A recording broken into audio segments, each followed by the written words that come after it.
La mer s'étendait devant nous, infinie d'un bleu profond qui se déclinait sous la lumière dorée du crépuscule. Sur la terrasse de la villa, une brise chaude caressait ma peau, tandis que je servais 2 verres de vin blanc, savourant l'instant. Margot, assise en face de moi, étirait ses jambes fines et allait sous la table en fer forgé, son regard fixé sur l'horizon, là où le ciel embrassait la mer. Elle avait 74 ans, mais il aurait été facile d'oublier ce chiffre tant elle dégageait une vitalité brûlante, une élégance qui la rendait intemporelle. Sa silhouette était un parfait équilibre entre grâce et assurance, son port altier et ses yeux, d'un gris acier, perçaient toujours avec cette acuité qui semblait tout deviner avant même que les mots ne soient prononcés. Elle était l'incarnation d'une femme qui avait vécu, aimé, perdu et reconquis, une femme qui avait décidé depuis longtemps de ne jamais être définie par son âge. « Antoine, tu devrais voir la tête que tu fais quand tu réfléchis trop », lança-t-elle en haussant un sourcil amusé. Je souris en lui tendant son verre. « Je pense à ce soir, à cette fameuse fête sur le yacht. Tu es sûr que je suis prêt pour ça ?» Elle but une gorgée, laissant le silence s'étirer. Ce n'était pas qu'une simple soirée mondaine. Le yacht qui nous attendait au port appartenait à l'un de ses amis d'enfance, un homme aussi influent qu'insaisissable, connu pour ses réceptions où se mêlaient luxe, mystère et tentation subtile. Margot m'avait convaincu de l'accompagner, affirmant qu'il était temps que je sorte de ma réserve, que je me laisse aller à l'inattendu. « Prêt, voilà un mot bien relatif, » murmura-t-elle en posant son verre. Son regard se fixa sur moi avec une intensité à laquelle je ne m'habituais jamais vraiment. L'important, Antoine, ce n'est pas d'être prêt, c'est d'être réceptif, à l'instant, aux rencontres, à ce que tu ressens. Sa voix avait ce velours particulier, ce timbre légèrement rauque qui portait en lui la trace des nuits passées à discuter sous les étoiles, à refaire le monde autour d'une bouteille de champagne, de confessions murmurées et de silences chargés de sens. Je me penchai légèrement, posant un coude sur la table, captant chaque nuance de son visage. Et qu'est-ce que je suis censé ressentir ce soir? Margot esquissa un sourire énigmatique, un de ceux qui laissaient deviner plus qu'il ne disait. « Ça dépend, » souffla-t-elle. « Es-tu prêt à essayer quelque chose de nouveau avant d'embarquer ?» Je fronçai les sourcils intrigué. Il y avait cette lueur dans ses yeux, une invitation silencieuse, une promesse que je ne comprenais pas encore. Elle se leva lentement, se glissant autour de la table avec cette aisance naturelle qui la rendait fascinante. Lorsqu'elle posa une main sur mon épaule, sa chaleur me traversa comme un courant électrique. « Viens, » dit-elle simplement. La nuit n'avait pas encore commencé, et pourtant je savais déjà qu'elle allait tout changer. Margot me guida à travers la villa, son pas souple et silencieux sur le marbre poli, tandis que la lumière tamisée du crépuscule projetait nos ombres contre les murs couleur sable. L'air était chargé de ce parfum singulier qui lui appartenait, un mélange de jasmin et d'ambre, subtilement boisé, un sillage presque troublant dans sa familiarité. Nous avancions sans un mot, et pourtant chaque pas semblait résonner d'une tension qui n'avait rien d'anodin. Je connaissais Margot depuis longtemps, depuis cette époque où nos conversations se déroulaient avec légèreté autour de tables dressées pour des dîners mondains, où nos rires flottaient dans l'air épais des nuits d'été sur la Côte d'Azur. Mais il y avait quelque chose de différent ce soir. Un basculement imperceptible, une attente. Elle me fit entrer dans une pièce que je ne connaissais pas, un salon aux murs orné de boiseries sombres, où une large coiffeuse en verre trônait sous un miroir doré. Une rangée de flacons précieux s'alignait sur la surface lisse, capturant les reflets des bougies posées çà et là, répandant une lumière tremblante et intime. Le cliquetis délicat du cristal s'éleva lorsqu'elle ouvrit une boîte, en sortant une petite fiole d'un bleu nuit profond. Elle se tourna vers moi, me tendant l'objet avec une lenteur étudiée, ses doigts frôlant les miens au moment où je l'attrapais. « Mets-en sur ton cou » murmura-t-elle, sa voix effleurant mes nerfs avec la douceur d'une caresse. Je levai un sourcil, détaillant le flacon avant de l'ouvrir. Une senteur suave, à la fois épicée et mystérieuse, s'en échappa, et déjà mon esprit y associait quelque chose d'indéfinissable, une sensation plus qu'un souvenir. « Quel est ce parfum ?» demandai-je en portant le bouchon à mon nez. Elle sourit, s'approchant d'un pas, si près que je sentis la chaleur de son souffle sur ma mâchoire. C'est un secret, mais ce soir, il sera le tien. Je versai quelques gouttes sur mes poignets, puis derrière mes oreilles, conscient de son regard qui suivait chacun de mes gestes, de la manière dont ses lèvres s'entr'ouvraient imperceptiblement, comme si elle anticipait déjà l'effet que cela produirait. Lorsque je relevai les yeux vers elle, une ombre de satisfaction traversa son regard, et elle effleura ma joue du bout des doigts. « Parfait, » murmura-t-elle. Je n'étais pas sûre de ce que je ressentais à cet instant précis, une forme d'excitation, teintée d'inconfort, cette étrange sensation d'être sur le seuil de quelque chose d'inconnu, de familier, et pourtant totalement nouveau. Margot se détourna, se glissant vers un fauteuil près de la coiffeuse.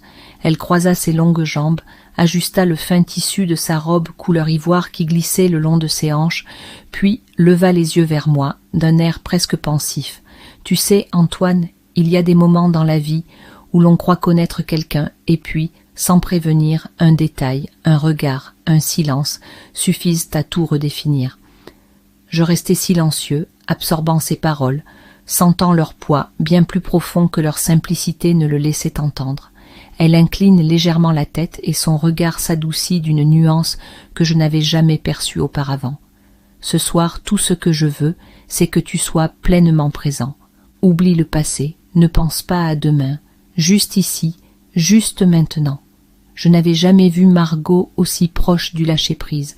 D'ordinaire, elle était celle qui contrôlait, qui menait la danse avec une aisance naturelle, qui tenait les rênes d'une situation sans jamais sembler en être affectée. Mais en cet instant, quelque chose en elle vibrait différemment, une forme d'intimité que je ne savais pas encore nommer. Je pris une profonde inspiration, le parfum qu'elle m'avait confié, enveloppant mes sens d'une manière troublante, renforçant ce frisson indéfinissable qui s'était immiscé entre nous. « Alors dis-moi, Margot. » Ma voix se fit plus basse, presque rauque sous l'effet de cette tension latente. « Qu'attends-tu de moi ce soir ?» Elle ne répondit pas tout de suite. À la place, elle se leva avec une lenteur calculée, contourna le fauteuil et s'approcha de moi avec cette aisance innée, cette façon qu'elle avait de rendre chaque mouvement infiniment plus lourd de sens qu'il ne l'était en réalité. Elle posa une main sur mon torse juste au-dessus de mon cœur, et son regard accrocha le mien, sans détour. « Que tu oses, souffla-t-elle. Je sentis la chaleur de sa paume à travers le tissu léger de ma chemise, une chaleur qui se diffusa dans mes veines, dans mon souffle qui se fit plus court, plus imprévisible. Oser quoi?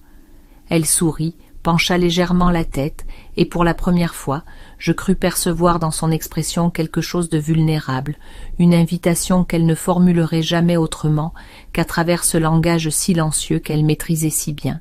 « Tout », répondit-elle simplement. L'air entre nous se densifia, une onde invisible s'étendant comme un fil tendu à l'extrême, prêt à rompre.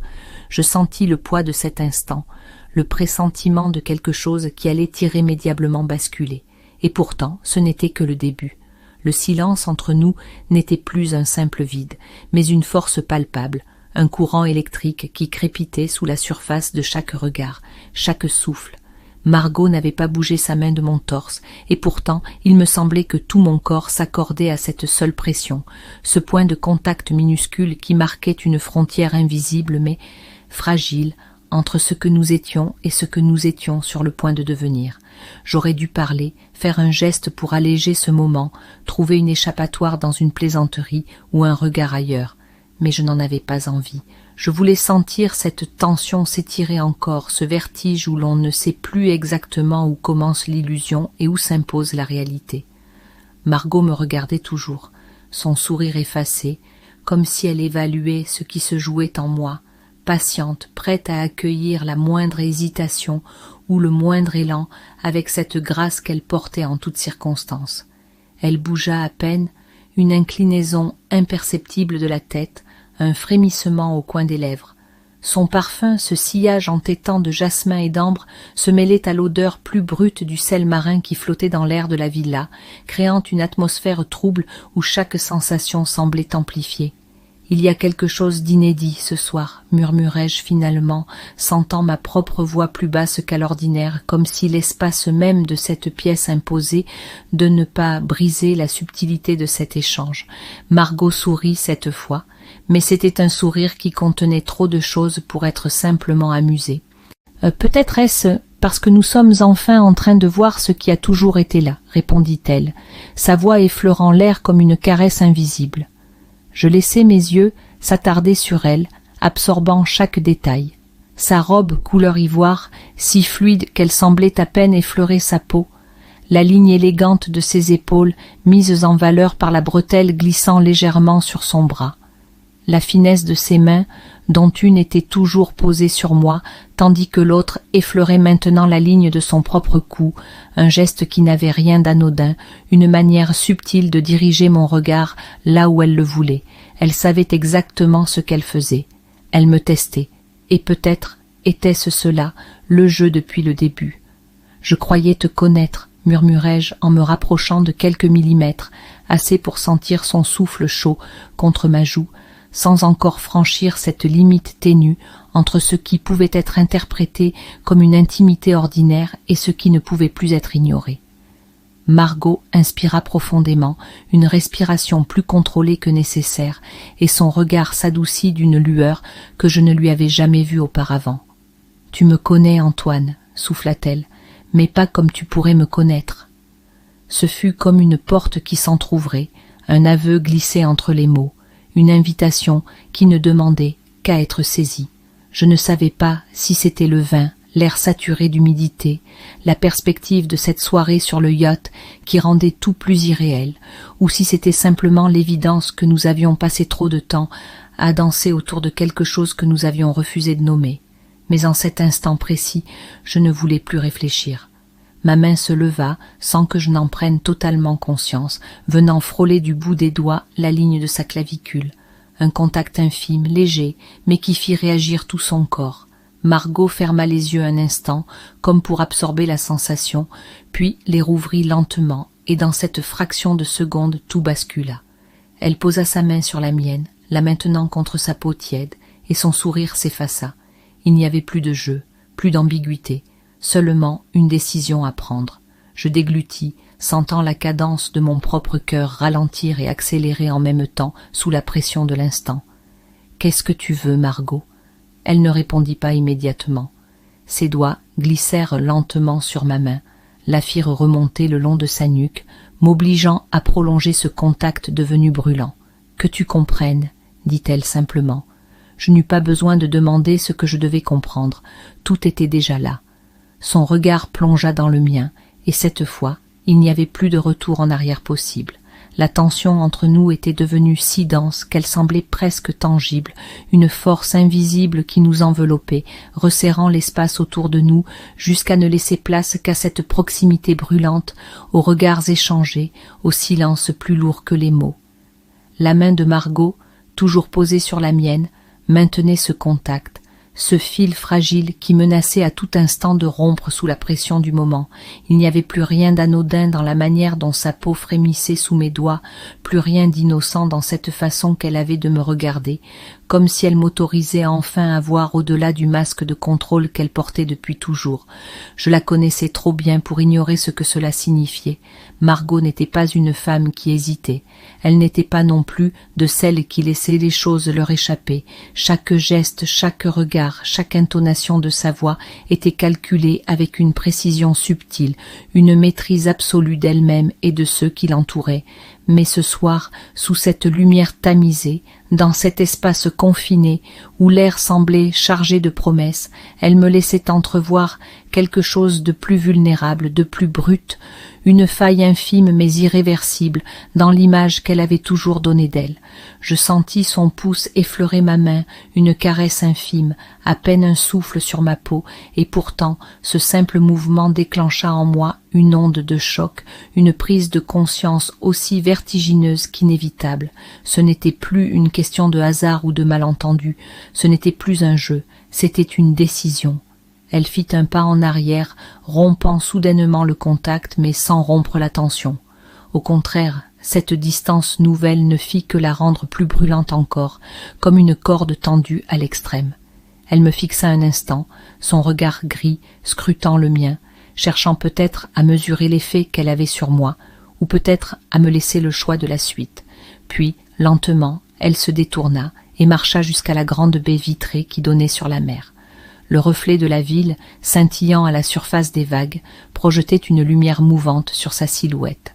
Elle resta ainsi quelques secondes, droite, silencieuse, ses mains croisées devant elle comme si elle tentait de contenir quelque chose qui menaçait de la submerger. « Antoine !» dit-elle enfin, sa voix plus douce, plus basse que jamais. Je m'approchai sans bruit, mes pas feutrés sur le parquet, jusqu'à me tenir juste derrière elle, assez près pour sentir la chaleur de son corps irradier contre le mien, pour deviner la légère tension dans ses épaules, ce frémissement imperceptible qu'elle aurait sans doute voulu dissimuler.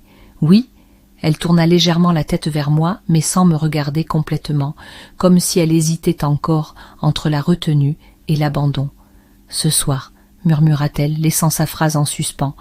J'attendis, laissant l'instant se dérouler à son propre rythme, refusant d'être celui qui briserait cet équilibre précaire. Puis, avec une lenteur presque douloureuse, elle leva une main et la posa sur mon bras, juste un contact, un point d'ancrage infime mais chargé d'une intensité que je sentis vibrer jusque dans mes os. « Je veux que tu sois exactement comme tu es en cet instant, ni plus ni moins. » Sa voix était tremblante d'une émotion maîtrisée de justesse.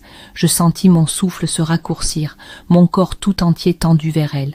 L'ombre de la nuit enveloppait la pièce d'une intimité irréelle, une bulle suspendue entre le passé et l'avenir, entre la retenue et la certitude. Et puis, sans prévenir, elle se tourna complètement vers moi, et cette fois, elle ne chercha plus à masquer ce qui se reflétait dans ses yeux. Désir, une chaleur brûlante, un éclat brut et sans détour, un aveu silencieux qui réduisait en cendres tout ce qui aurait pu encore s'interposer entre nous. Ses doigts glissèrent le long de mon avant-bras, effleurèrent la peau nue sous ma chemise retroussée, et elle inclina à peine le menton, juste assez pour que l'invitation soit claire, pour que l'attente devienne insoutenable. Je levai une main et la posai contre sa joue, avec cette même hésitation qu'on a lorsqu'on touche quelque chose d'à la fois fragile et incandescent. Sa respiration se suspendit, et sous mes doigts je sentis la tension sous-jacente qui la parcourait, ce combat invisible entre ce qu'elle s'était toujours interdit et ce qu'elle s'apprêtait à embrasser. Margot. Elle ferma les yeux un bref instant comme si mon simple murmure portait en lui tout le poids de ce qui se jouait ici. Puis, elle les rouvrit, et cette fois, il n'y avait plus d'hésitation, plus de faux semblants. Elle se hissa sur la pointe des pieds et approcha son visage du mien, jusqu'à ce que nos souffles se confondent, jusqu'à ce que nos peaux s'effleurent dans un contact infime, mais d'une intensité bouleversante. Il n'y avait plus de mots à dire, seulement cette lente avancée vers l'inéluctable, un dernier battement de silence, puis, enfin, elle franchit la dernière frontière. Le monde s'effaçait autour de nous, ne laissant plus que la pression brûlante de son corps près du mien, l'ombre de son souffle sur ma peau, l'éclat profond de son regard, où se lisait quelque chose que je n'avais jamais vu auparavant. Tout en elle semblait appeler ce moment, et pourtant l'infime espace qui nous séparait encore contenait tout ce que nous avions tenté d'ignorer. Tous ces regards, ces gestes suspendus, ces promesses murmurées dans le silence des années passées. Mais ce soir, il n'y aurait plus de retenue. Margot leva lentement une main et l'enroula derrière ma nuque, son toucher à la fois sûr et fragile, comme si elle mesurait elle-même la portée de ce qu'elle était en train de faire. Ses doigts glissèrent contre ma peau, me brûlèrent d'une chaleur qui envahit tout mon être, et lorsque son front se posa contre le mien, j'entendis sa respiration s'accélérer, comme un écho au tumulte que je sentais en moi. Elle s'arrêta une fraction de seconde, ses lèvres effleurant à peine les miennes, juste assez pour que l'instant se prolonge, pour que la tension devienne insoutenable. J'aurais pu rompre cette attente, effacer cette dernière hésitation, mais c'est elle qui fit le dernier pas, réduisant à néant la distance, abolissant l'illusion du contrôle qu'elle avait toujours conservé. Le premier contact fut d'une lenteur déchirante, un frisson sur ma bouche, une invitation plus qu'un baiser, une découverte plus qu'une prise. Je sentis son souffle trembler contre ma peau avant que ses lèvres ne s'imprègnent véritablement des miennes, qu'elles ne s'ouvrent dans une douceur envoûtante, sans précipitation, sans brutalité, mais avec cette intensité maîtrisée, ce feu lent qui me consuma de l'intérieur. Je perdis toute notion du temps, incapable de dire combien de secondes ou de minutes nous restâmes ainsi, nos bouches cherchant l'autre avec une délicatesse troublante, explorant, apprivoisant, se laissant happer dans un échange d'une sensualité profonde et inévitable. Sa main glissa de ma nuque à mon épaule, puis plus bas encore, dessinant un chemin brûlant sur mon torse, pendant que mes doigts s'ancrèrent à sa taille, comme si je craignais qu'elle s'éloigne, que cet instant nous échappe. Mais elle ne s'éloigna pas. Elle se pressa plus étroitement contre moi, sa poitrine contre la mienne, son souffle s'accélérant entre deux baisers, ses doigts s'agrippant un peu plus fort, et je sentis dans chacun de ces mouvements cette même urgence contenue, cette même certitude que plus rien ne serait comme avant. Quand elle se recula enfin, ce ne fut pas pour fuir, mais simplement pour ancrer son regard dans le mien, pour me laisser voir ce qu'elle ne dirait pas, ce qu'elle n'avait peut-être jamais osé dire à quiconque. Elle ne souriait pas. Il n'y avait plus de jeu, plus de mystère, juste une vérité nue, une évidence que nous avions trop longtemps refusé d'accepter. « Tu comprends maintenant » souffla-t-elle, sa voix rauque d'émotion, de désir, de cet aveu silencieux qui flottait entre nous. Je ne répondis pas, je laissai mes mains se resserrer sur elle, je laissai mon regard s'attarder sur ses lèvres encore rougies par nos baisers, et dans cet instant suspendu, dans cette nuit qui venait de basculer, je sus que nous avions franchi une ligne dont nous ne reviendrions pas. Nous étions ailleurs, désormais, là où rien ni personne ne pourrait plus effacer ce qui venait de se passer.